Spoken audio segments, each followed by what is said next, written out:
Josh Lamecker, agronomist with Golden Harvest. We're standing out here in Alberta, Minnesota today. It's May 28th. We're at our Agronomy in Action plot. This location was planted May 2nd. We've seen just over an inch of rain since planting. So actually today I'm out here taking emergence notes on corn and soybeans. There's this plot here, the corn is right at V1, looking into V2. Really fairly good emergence, even with that cold. Some products handled the cold better than others, but for the most part, looks really well.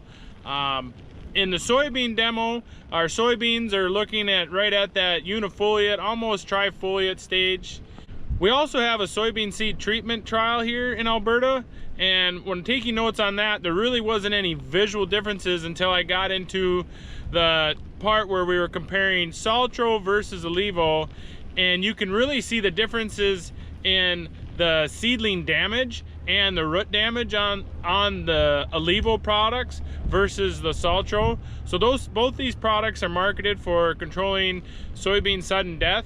And the biggest thing we're looking at here is just to see the crop safety.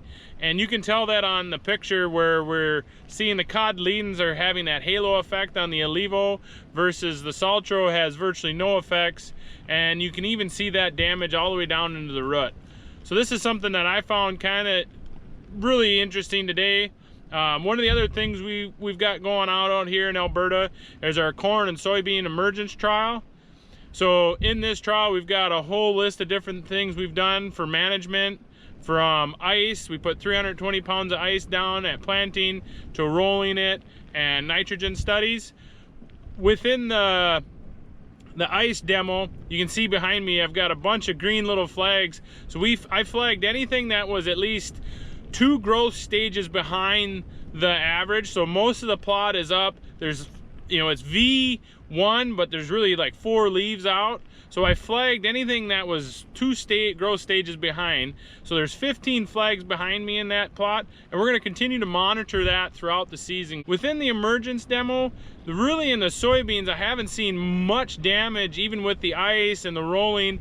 The biggest difference is when we get to the spot where we rolled the plot with not ideal conditions after the rain, and you can see here in some of that really have not seen very good emergence, and the ground's cracked wide open.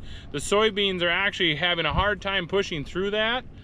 So we're going to look at that, and I'm sure it's going to ultimately affect our final stand in the beans and total yield opportunity. And hopefully we have some more information to come, and I'll keep you updated with anything else we see here in our trial in Alberta, Minnesota.